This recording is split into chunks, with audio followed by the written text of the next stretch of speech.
Hallelujah,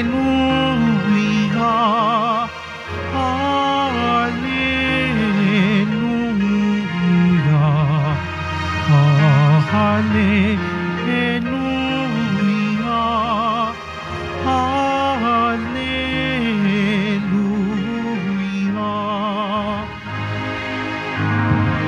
Espiritong bumubuhay,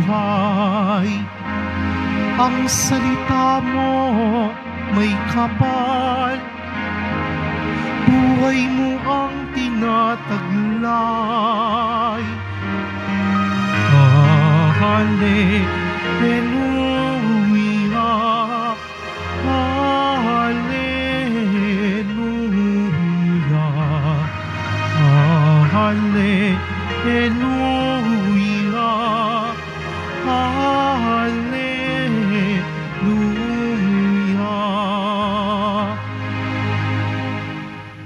Sumainyo ang Panginoon. At sumaiyo rin. Ang mabuting balita ng Panginoon ayon kay San Lucas. Papuri sa iyo, Panginoon.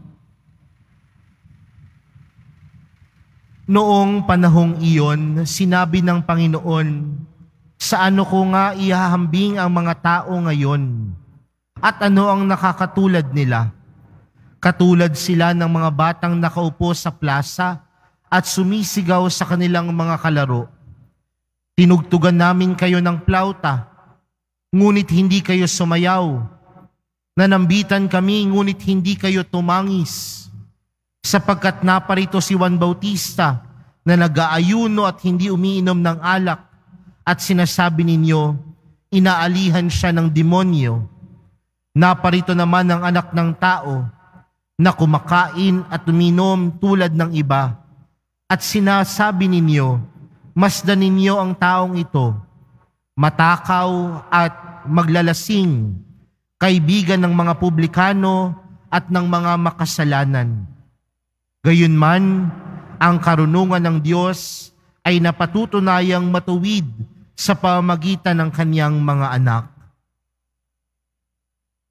Mga kapatid, ang mabuting balita ng Panginoon. Pinupuri ka namin, Panginoong Hesukristo. Magsiupo muna po tayong lahat. Magandang umaga po sa inyong lahat. Magandang umaga po, Father. Mga kapatid, pagmulat ng ating mga mata, pagising natin ng umaga, kagaya ng isang commercial sa TV, marahil napapatanong tayo, para kanino ba tayo bumabangon? At marahil sasabihin ng ilan, bumabangon tayo kasi kailangan nating maghanap buhay. Bumabangon tayo, kailangan nating magsikap, magsakripisyo dahil meron tayong pinaglalaanan. Gusto natin maging maayos ang buhay ng ating pamilya. Pero may mga pagkakataon, mga kapatid, na sa kabila ng ating pagsusumikap, sa kabila ng ating pagsasakripisyo, may mga taong hindi pa rin tayo tinatanggap. May mga pagkakataon, marahil sinasabi na natin sa ating mga sarili, ginawa ko na ang lahat, pero sa ilan, kulang pa. Binigay ko na ang lahat, pero sa ilang, parang wala pa din. Pero mga kapatid, sa buhay pananampalataya natin bilang mga Katoliko at Kristiyano, tandaan natin na ang lahat ng bagay na ginagawa natin ay hindi lamang para papurihan ng ilan. Hindi lahat ng ating ginagawa ay para lamang palakpakan ng ibang mga tao. Sa madaling salita, we cannot really please everybody. Kahit na lahat naman ginagawa mo, pero may mga tao pa ring hindi nakikita ang iyong kabutihan. Tama po ba? Bakit yung nasisimulan sa ganitong pamaraan yung ating pagninilay sa umagang ito? Dahil marahil yan din ang naranasan ni Jesus sa kamay ng mga Pariseo at mga Iskriba. Sa ating Ebanghelyo, tila sinabi ng Panginoon, naparito si Juan Bautista at nag-aayuno at hindi umiinom ng alak. Pero ano pa rin ang sabi ng mga tao sa kanyang paligid? Inaalihan niya ng demonyo. At sabi ni Jesus, naparito naman ang anak ng tao. Kumakain, umiinom tulad ng iba. Pero sinabi ninyo, matakaw o masdan ninyo ang takong ito. Matakaw at maglalasing at kaibigan ng mga publikano. Tila hindi na alam ni Jesus kung saan siya lulugar. Tila hindi alam ni Jesus kung bakit ganun na lamang ang tingin ng mga Pariseo.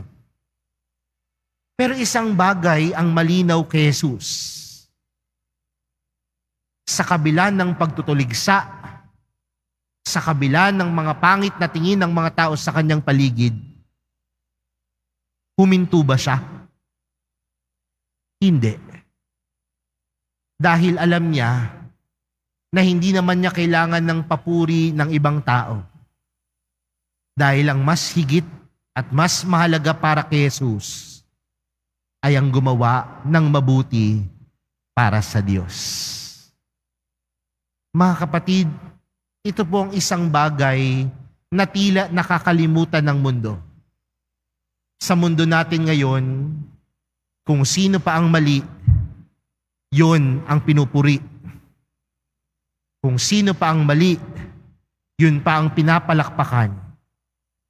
Pero kung sino pa ang gumagawa ng tama, sila pa ang inuusig.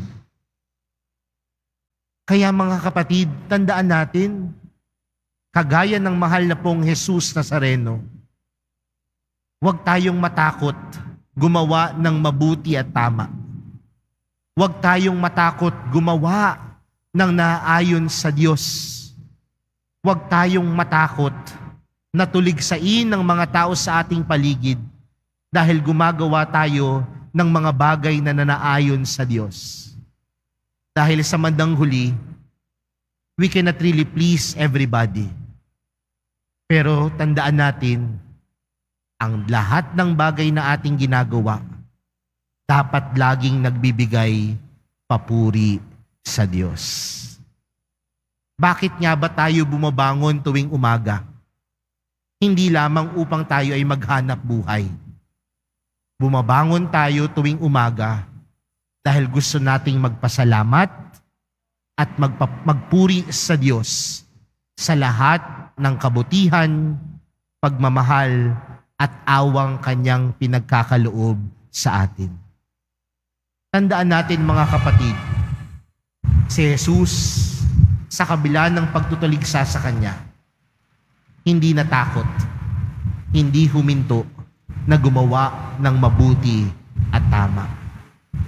Nawa sa araw na ito, tandaan natin lahat ng ating mga bagay na ginagawa, lahat yan dapat nagbibigay papuri, pasasalamat sa kabutihan ng Diyos. Amen.